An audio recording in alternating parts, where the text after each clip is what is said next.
हर इंसान को अपने लिए थोड़ा समय चाहिए। शांत और अकेलापन हमें स्ट्रेस को कम करने में मदद करता है, लेकिन जब अकेलापन अपने आप आने लगता है या किसी पर थोपा जाने लगता है तो ये पूरी तरह अलग रूप ले लेता है। ऐसे हालात में इसके प्रभाव बहुत गहरे और चौंकाने वाले हो सकते हैं और अलग अलग लोगों पर इसका असर अलग अलग समय पर अलग होता है। लेकिन इंसान अकेला जितना ज़्यादा लंबा रहता है उतने ही गहरे और लगातार उसके लक्षण बढ़ते चले जाते हैं।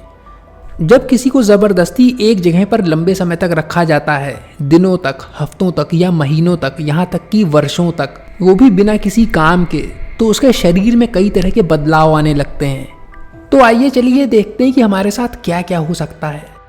शुरुआत में स्ट्रेस हार्मोन्स हमारे बढ़ने लगते हैं और वक्त के साथ स्ट्रेस क्रोनिक बनने लगता है। सोशल इंटरेक्शंस और मीनिंगफुल एक्टिविटीज़ हमारी इमोशनल स्टेबिलिटी के लिए बहुत ज़रूरी होती हैं। मतलब लोगों से घुलना मिलना, हमें जो चीज़ें पसंद है उन्हें करना, हमारे मानसिक संतुलन और हमारे मानसिक स्वास्थ्य को अच्छा रखने के लिए काफ़ी ज़रूरी होता है। और ये सब चीज़ें करने से हमें सोशल रियलिटी टेस्टिंग मिलती है, यानी एक तरह का शीशा हम देख सकते हैं कि हमारी सोच कितनी सही और कितनी गलत है।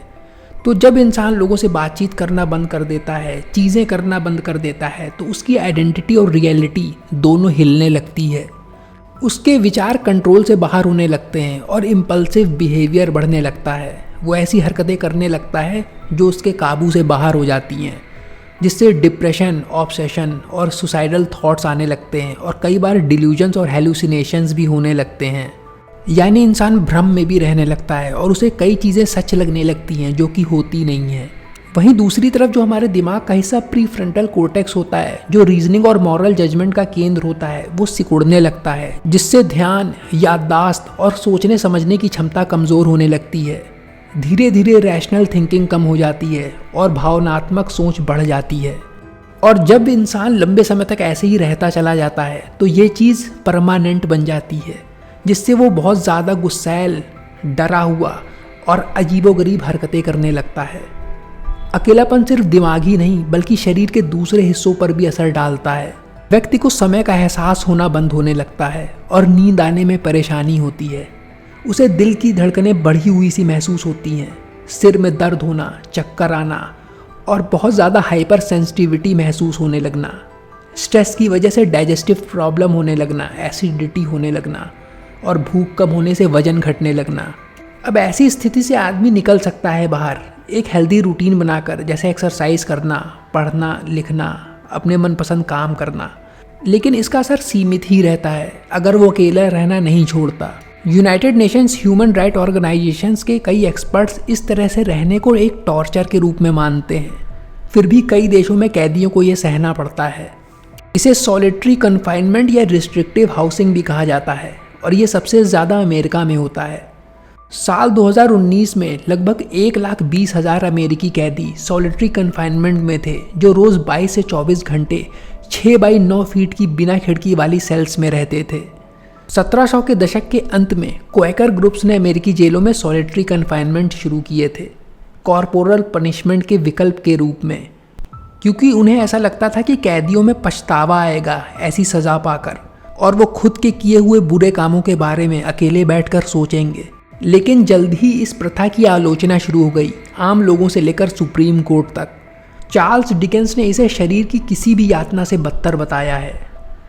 कुछ समय बाद इसका उपयोग कम होना शुरू हुआ, लेकिन 1980 के दशक में टफ ऑन क्राइम नीतियों के साथ अमेरिकी जेलों की संख्या करोड़ों में बढ़ गई। जेलों का कैदियों से बहुत ज़्यादा भर जाने की वजह से वहाँ पर हिंसा और विद्रोह बढ़ने लगे और अधिकारियों ने कंट्रोल बनाए रखने के लिए सॉलिटरी कन्फाइनमेंट का ज़्यादा इस्तेमाल करना शुरू कर दिया।